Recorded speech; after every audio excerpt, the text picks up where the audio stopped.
अर्थाय प्रतिबोधितां भगवतां नारायणेन स्वयं व्यासेन ग्रथितां पुराणमुनिना मध्ये महाभारतम् अद्वैतामृतवर्षिणीं भगवतीम् अष्टादशाध्यायिनीम् अम्ब त्वामनुसन्दधामि भगवद्गीते भवद्वेषिणि नमोऽस्तु ते व्यास विशालबुद्धे पुल्लारविन्दाय तपत्रदीप्तं येन त्वया भारततैलपूर्णः प्रज्वालितो ज्ञानमयप्रदीपः प्रपन्नपारिजाताय स्तोत्रवैत्रैकपाणे ज्ञानमुद्राय कृष्णाय गीतामृतद्रवे नमः।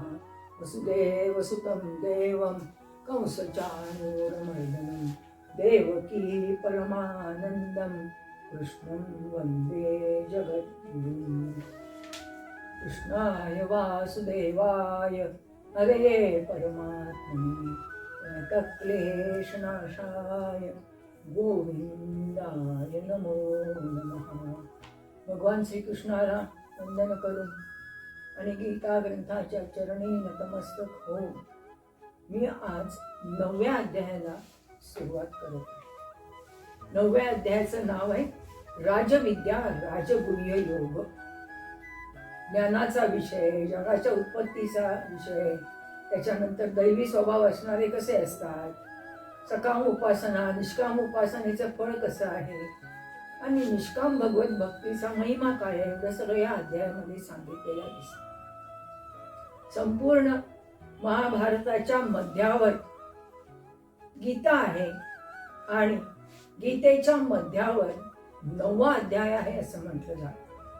9वा अध्याय हे जणू काही नवनीत आहे, लोण्यासारखा इतकं सुंदर 9व्या अध्यायामध्ये सर्व ज्ञान आपल्याला सांगितलेलं दिसून येतं।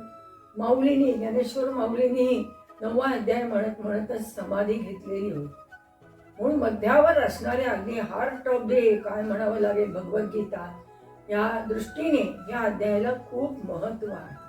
आणि या अध्यायाचं नाव आहे, त्याला म्हटलेलं आहे राजविद्या राजगुह्य योग असं म्हटलेलं आहे।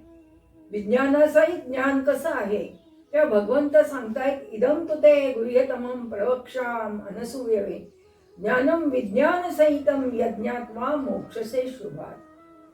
दोष दृष्टी रहित अशा तुला अनसूयवे अनसूयवे म्हटले। व्यवहारात अनुसूया असं म्हणतात, अनुसूया शब्द नाही, जे असूया नाही ती अनसूया, ज्याच्या मनामध्ये कोणत्याही प्रकारचा द्वेष नाही, मत्सर नाही, त्याला अनसूया असं म्हटलं जातं, जेलसी नाही। तेव्हा हे दोषदृष्टरहित अशा तुझ्या भक्ताला गोपनीय असं विज्ञानासहित असणारं ज्ञान सांगतो, ते जाणल्याने दुःखरूप संसारापासून तू मुक्त होशील असं म्हटलेलं आहे। राजविद्या राजगुह्यम पवित्रम इदमुत्तमम आणि प्रत्यक्षावगमम धर्म्यम सुसुखम कर्तुमव्ययम असं म्हटलेलं आहे। म्हणजे काय, विज्ञानासहित असणारं ज्ञान सर्व विद्यांचा राजा आहे, सर्व गुप्त गोष्टींचा राजा, अतिशय पवित्र, अतिशय उत्तम, प्रत्यक्ष फळ देणारं आहे, प्रत्यक्ष अवगमम धर्म्यम सुसुखम कर्तुमव्ययम, धर्मयुक्त आहे, साधन करण्यास सोपं आहे आणि अविनाशी आहे। राजविद्या राजगुह्य, राजविद्येचं असणारं ज्ञान हे सर्व विद्यांचा जणू काही राजा आहे। हे केवळ अध्यात्मातला आहे असं नाही, तर राजविद्या राजगुह्य हा अर्थ राजकीय क्षेत्रामध्ये सुद्धा आपल्याला दिसून येईल। ही राजविद्या कशी असावी, त्याचं ज्ञान कसं असावं, किंवा त्यामध्ये कोणत्या कोणत्या गोष्टी ह्या येतात, याचा विचार आपल्याला असं म्हणावं लागेल की या अध्यायामध्ये आपल्याला अधिक प्रकर्षाने केलेला दिसून येतो। म्हणून या सगळ्या गोष्टींचा विचार करत असताना राजविद्या राजगुह्य, राजा जो असतो ना, तो राजा, त्याची राजसत्ता ही अदृश्य असते, पण राजाने त्या सगळ्या गोष्टीचा अभ्यास करावा लागतो। राजकारणामध्ये गुह्य आहे, ते गुह्य म्हणजे गुपित, जे काही सिक्रेट आहे ते ठेवावं लागतं। सर्व गोष्टी हे सांगून चालत नाही। राजा हा प्रजानुरंजन जरी करणारा असला तरी सुद्धा तो पवित्र आहे असला पाहिजे, सुसुखा असला पाहिजे, तरच त्याला हे राज्यकारभार चांगला होऊ शकतो. ही राजसत्ता राजाच्या रूपाने कार्य करत असते, साकार होत असते असं म्हणावं लागेल. केवळ प्रजेच्या कारभार केला म्हणजे सगळं काही झालं असं नाही. म्हणून राजकारण कसं असावं, गुह्य काय असावं हे त्यामध्ये सांगितलं जातं. कालच्याच याच्यामध्ये होतं की अमुक अमुक पक्षात या असं एखाद्याला सांगितलं जातं, तेव्हा ते नाव सांगत नाहीत, ते गुह्य ठेवले जातात. म्हणून राजकारण बहुत करावे परंतु कोणालाही कळवू न द्यावे म्हटलंय समर्थ रामदासांनी आपल्या दासबोधामध्ये. हाही भाग आपल्याला माहिती आहे. आणि हे सगळं सांगत असताना भगवंत त्याला म्हणतायत अनसूयवे, म्हणजे तुझ्या मनामध्ये कोणत्याही प्रकारचा द्वेष नाही आहे, कोणत्याही प्रकारची जेलसी नाही, म्हणून मी तुला आता हे नीट सांगतोय. हे ज्ञान हे अत्यंत सुसुखम आहे, सुखकारक आहे, पवित्र आहे, धर्म्य आहे. अर्जुनाच्या मनात कोणत्याही प्रकारचा द्वेष नव्हता. आपल्याला माहिती आहे सगळ्यांना हा कथाभाग महाभारतातल्या की श्रीकृष्णाने युद्धामध्ये मी तुमच्या बाजूने उभा राहीन, पण मी कोणतंही शस्त्र हातात धरणार नाही. न धरी शस्त्र करी मी गोष्टी सांगेन युक्तीच्या चार, असं भगवान श्रीकृष्णाने पांडवांना सांगितलं होतं. प्रत्यक्ष युद्धाची वेळ झाली त्यावेळेला धर्मराजा हा अत्यंत पापवीरू होता, अत्यंत हळवा होता. आणि त्याने भगवान श्रीकृष्णाने सांगितलं अर्जुनाला सांभाळ बाबा, रणांगणावर सगळी शस्त्रास्त्र विद्या आहे, या बाजूने त्या बाजूने दोन्हीकडे अजूनही प्रहार होणार आहेत, तेव्हा माझ्या भावाला तू सांभाळ. तेव्हा श्रीकृष्णाने धर्मराजाला अगदी आश्वासन दिलं होतं, तू काही काळजी करू नको, प्रसंगी मी त्याची बाजू घेऊन त्याच्या बाजूने उभा राहीन, प्रसंगी वेळ आला तर मी लढायला उभा राहीन. आणि तसंच झालं. आपल्याला माहिती आहे सगळ्यांना, युद्ध सुरू झाल्यानंतर विश्वरूप दर्शन झाल्यानंतर अर्जुन तयार झालेला आहे युद्धाला. पुढे आपल्याला 11व्या अध्यायात विश्वरूप दर्शन कसं आहे ते पाहणार आहे. आणि हे सगळं झाल्यानंतर भीष्माचार्य अर्जुनाच्या मनामध्ये पहिल्यापासूनच ममता निर्माण झाली होती, कसं हे करावं. एवढी भर सभेत द्रौपदीची विटंबना झाल्यावर, वस्त्रहरण झाल्यावर सुद्धा भीष्म काही बोलू शकले नाहीत. पण तरी सुद्धा अर्जुन त्यावेळेला तो रागावला नाही, कारण समोर आप्तजन गुरुजन आहेत, कसं हे करावं. पण जेव्हा प्रत्यक्ष रणांगणावर कुरुक्षेत्रावर उभं राहिल्यानंतर मग भीष्माचार्यांनी बाण सोडायला सुरुवात. तेव्हा कुरुक्षेत्रावर युद्ध चाललेलं होतं आणि आपल्याला असं दिसून येतं की युधिष्ठिराने सांगितलं अर्जुनाला सांभाळ. इकडे रणांगणावर गेल्यानंतर भीष्माचार्यांनी अर्जुनावर बाणांचा वर्षाव सुरू केला. आणि या बाणांच्या वर्षावाने अर्जुन हा थोडासा रक्तबंबाळ झाला, मूर्छित होऊन पडला. त्यावेळेला कृष्णाला अर्थातच बराच राग आला. अर्जुन हा झोपलेला आहे आणि समोर भीष्माचार्यांनी एवढा बाणांचा भडीमार केलेला आहे की त्याला अर्जुनाला काही समजेना. तेव्हा कृष्णाने रथ थोडा पुढे नेला आणि भीष्माचार्यांच्या तिथे गेल्यावर मग पुन्हा हातात सुदर्शन चक्र घेतलं आणि धावून जाणार. तेवढ्यात भीष्माचार्य म्हटले वा तू माझ्या समोर आलास, तुझ्यासारख्यानी समोर येऊन माझ्या सुदर्शन चक्रासमोर माझं आता मरण होणार मला दिसतंय, याच्यासारखं भाग्य नाही मला कुठलं, असं भीष्माचार्य प्रत्यक्ष श्रीकृष्णाला म्हणत आहेत. पण हे सगळं झाल्यानंतर मग पुन्हा अर्थातच ते गदगद झाले, हृदय त्यांचं सद्गदित झालं आणि मग ते म्हणले तुम्हाला तुझ्यासारख्याकडून यावं मरण, म्हणून माझंही मी भाग्य समजतो. हे सगळं करत असताना पाहत असताना इकडे अर्जुन हळूहळू मूर्छितावस्थेतून जागा झाला. आणि नंतर त्याला समजून चुकलं, अरे बापरे, नधरी शस्त्र करी मी युक्तीच्या गोष्टी चार सांगेन पण हातात शस्त्र धरणार नाही, असं सांगणाऱ्या भगवान श्रीकृष्णाला अर्जुन सांगतोय त्यांना, अहो माझ्यामुळे तुम्हाला हातात शस्त्र घ्यावं लागलं, ते मला बरं वाटत नाही. पण हे सगळं सांगत असताना श्रीकृष्ण आणि अर्जुन यांचं नातं हे वेगळ्या प्रकारचं होतं. श्रीकृष्णाचा तो सखा होता, श्रीकृष्णाचा तो अर्थातच परमशिष्य होता आणि शिवाय बहीण दिल्यामुळे मेवणा सुद्धा होता. एवढं त्यांचं असणारं नातं असल्यामुळे अर्जुनाच्या मनामधला असणारा ममत्वाचा जो भाव आहे माझ्या समोर सगळे द्रोणाचार्य, कृपाचार्य, भीष्माचार्य, आप्तजन सगळे आहेत, चुलत बंधू आहेत. त्यांची हत्या केली तर पाप लागेल, याच्यासाठी हे ममत्व दूर करण्यासाठी आणि युद्धस्व भारत तो युद्धाला तयार हो सांगण्यासाठी श्रीकृष्णाने हातात शस्त्र घेतलेलं. सांगायचा उद्देश असा की या अध्यायामध्ये त्या पहिल्या श्लोकात सांगितलेलं आहे की तो अनसूय होता, म्हणजे त्याच्यामध्ये कोणत्याही प्रकारचा द्वेष किंवा मत्सरभाव नव्हता, चुलत बंधू असून सुद्धा. अशा अर्जुनाला हे राजगुह्य युक्त असणार ज्ञान, जे सर्वश्रेष्ठ विद्या मानली जाते, ते ज्ञान देण्याचा उपदेश आणि त्याच्यातला असणारा मतितार्थ सांगण्याचा प्रयत्न भगवान श्रीकृष्णांनी या अध्यायामध्ये आपल्याला केलेला दिसतो. तेव्हा त्या ज्ञानाविषयी या सगळ्या श्रद्धा बाळगणाऱ्या न बाळगता जे लोक आहेत त्यांना जन्ममरण रूपी असणाऱ्या चक्राची प्राप्ती होते. अश्रद्धाना पुरुषा धर्मस्य पर्यंत अप्राप्य माम निवर्तन ते मृत्यू संसार वर्तमनी. वर सांगितलेल्या धर्मावर श्रद्धा नसलेले पुन्हा सगळे जे कोणी पुरुष असतात ते या संसार चक्रामध्ये पुन्हा फिरत राहतात. ज्यांची याच्यावर श्रद्धा नाही, जे अश्रद्धा आहेत, त्यांना पुनरपि जननम पुनरपि मरणम म्हटलेलं आहे. पुन्हा जन्म पुन्हा मृत्यू अशा प्रकारचं चक्र त्यांचं चालू राहत असतं. मग आता भगवंत सांगतायत आता की सर्वव्यापी स्वरूपाबद्दल काय आहे. मया ततमिदं सर्वं जगद व्यक्त मूर्तीना मत स्थानी सर्वभूतानि न चाहं तेष्वस्थिता. जसं पाण्याने परिपूर्ण भरलेलं असतं तसं मी निराकार परमात्म्याने हे सगळं जग, जसं पाण्याने बर्फ आहे तो पूर्ण भरलेला असतो, तसं हा परमात्मा संपूर्ण जगामध्ये व्यापलेला आहे. सगळी भूत माझ्या आधाराने आहेत, पण मी त्यांच्यामध्ये नाही. प्रकृतीपासून सगळी व्यक्तसृष्टी निर्माण झालेली आहेत. अगदी कृमी, कीटक, वृक्ष, वनस्पती, वेली, प्राणी, पशु, पक्षी आणि मानव हे सगळं निर्माण झालेलं आहे. परंतु सगळे माझ्या आधाराने राहतात, पण मी मात्र त्यांच्या आधाराने राहत नाही. माझ्या संकल्पाच्या आधारावरच ते स्थिर झालेले आहेत, पण मी मात्र त्यांच्यामध्ये नाही. मी काही अर्थातच मला कोणाच्या आधाराची गरज नाही. गचमस्थानी भूतानी पश्चिमी योगमेश्वरम भूतवृंदच भूतस्थ ममात्मा भूत भावना.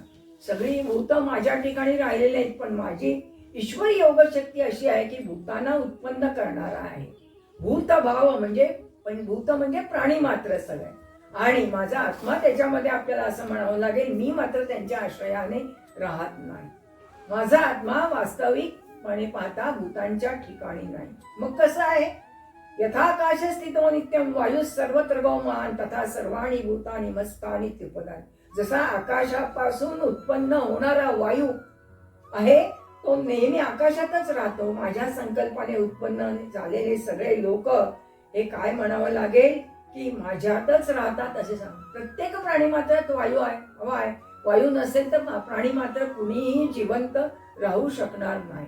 परमेश्वर अव्यक्त आहे, पण तो व्यक्त प्राण्यांमध्ये असतो, आणि त्यामुळे मनुष्य, प्राणी काय किंवा वनस्पतीनं सुद्धा जीव आहे म्हणतो आपण.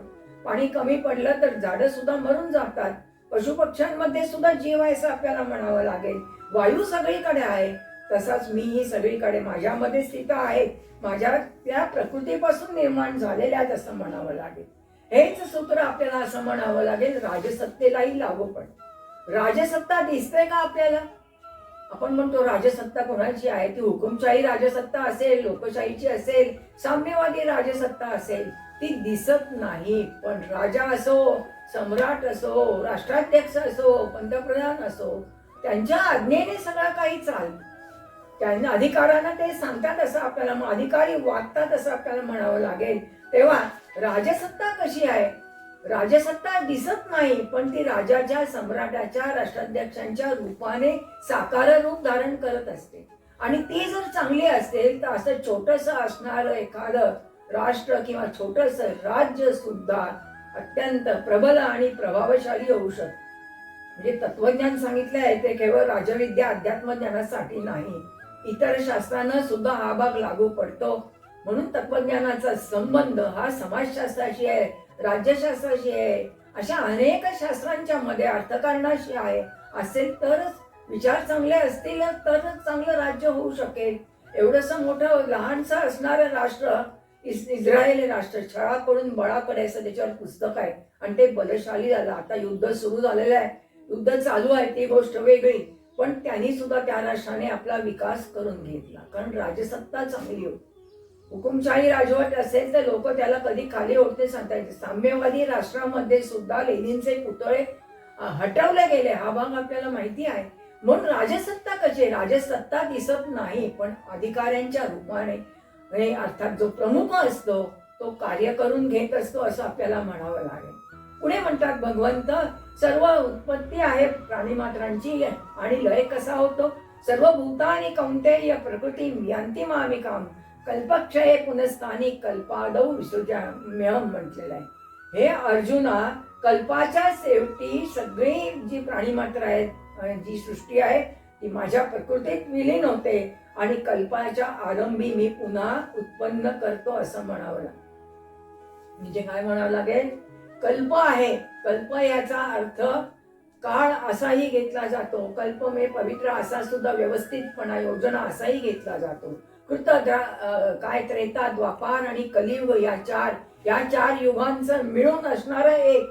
सध्या आपण म्हणतो कलियुग चाललेलं आहे, कलियुगाची 5000 वर्षच झाले. त्रेतायुगाच्या अंत्य आणि काय द्वापार युग सुरू असताना भगवान श्रीकृष्णाचा अवतार झालाय. कलियुगाच्या चौपट सत्ययुग असतं, अशी कितीतरी लाखो वर्ष आहेत असं आपल्याला म्हणावं लागेल. म्हणून हे सर्व जे काही आहे ना, सर्व भूत केव्हा निर्माण होता, कल्पाच्या आरंभी, आणि लय कधी होतो, कल्पाचा शेवट झाला. अजून कितीतरी वर्ष लागतील, आपण जगू किंवा जगणार नाही, परंतु हे कलियुग आहे आणि त्या कलियुगाच्या चौपट, त्याचं बरंच मोठं गणित आहे, आता इथे सांगायची काही गरज नाही असं आपल्याला म्हणावं लागेल.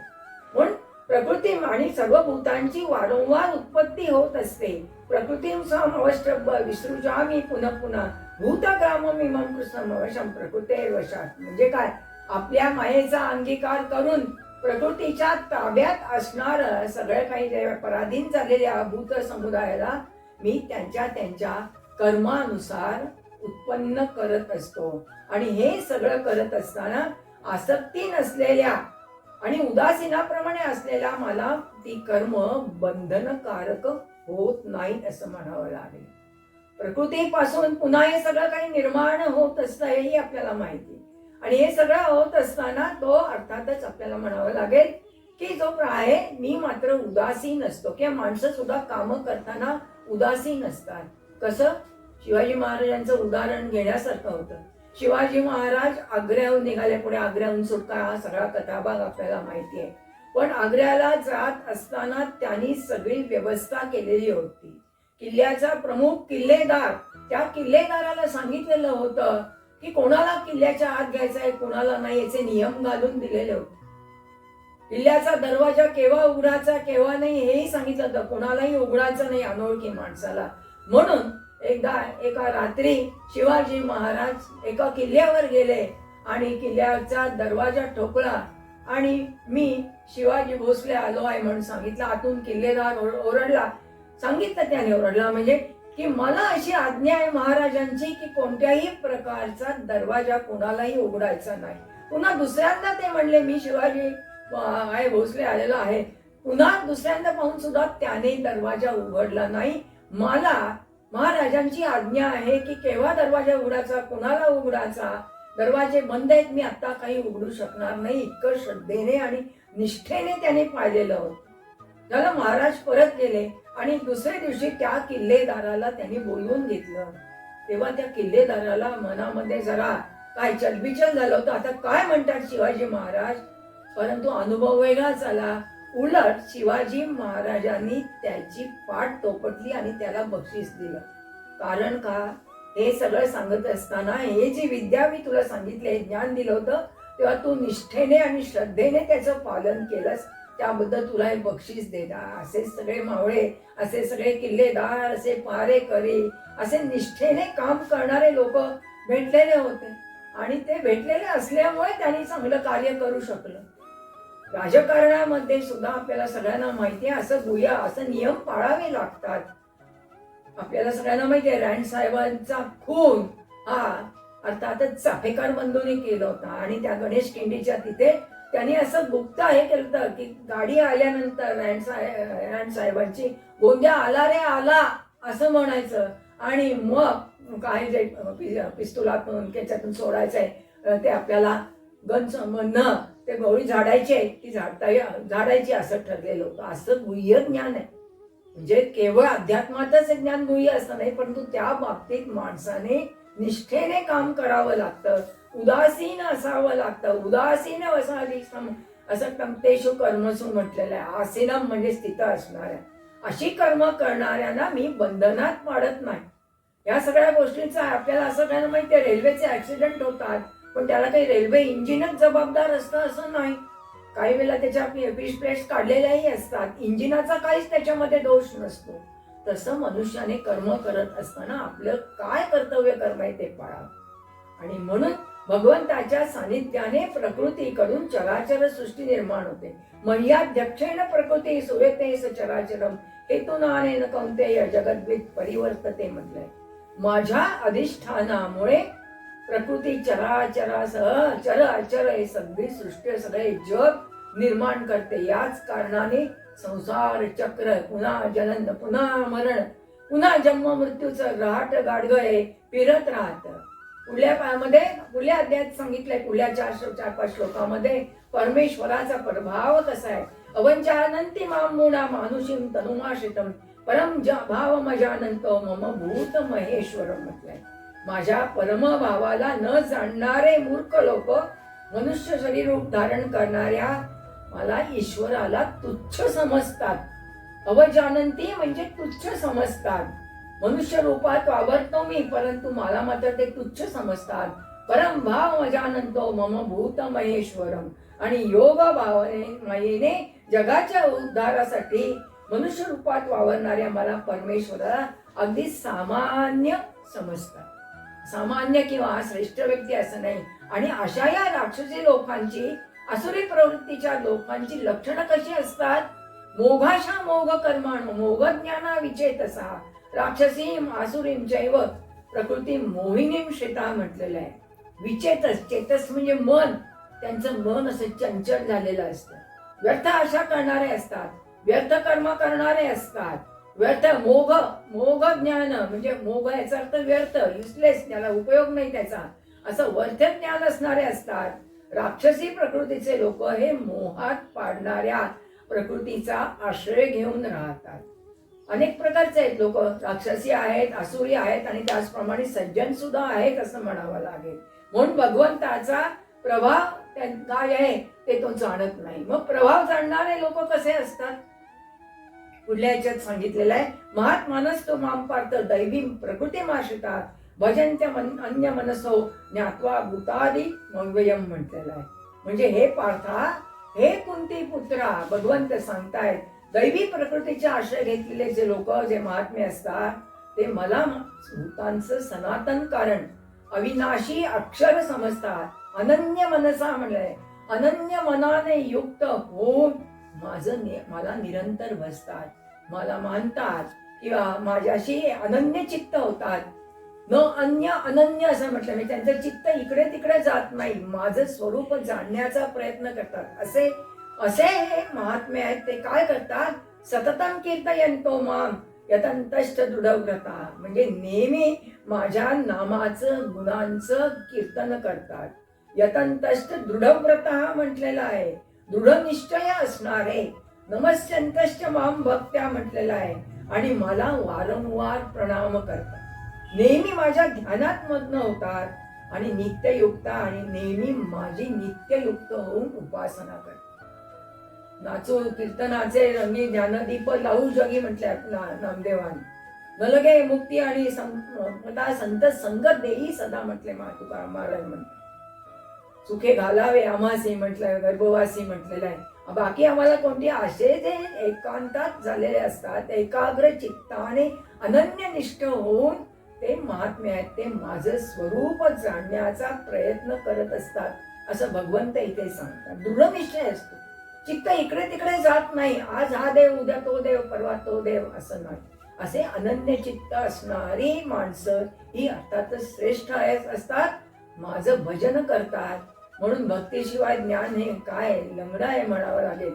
की भक्ती सुद्धा आंधळी होईल म्हणे. तर ज्ञान आणि भक्तींचा सुंदर समन्वय जीवनात असावा लागतो आणि त्यासाठी सत्कर्म करावी लागतात.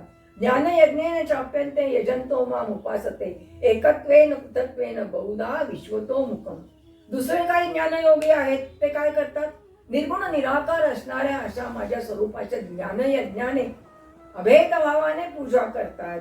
एकत्वेन पृथक्त्वेन बहुधा विश्वतो मुखम. आणि दुसरे काही अनेक रूपाने असणारे माझ्या विराट स्वरूपाची असणारी काय म्हणावं लागेल समस्त जगत हेही आपले स्वरूप आहे.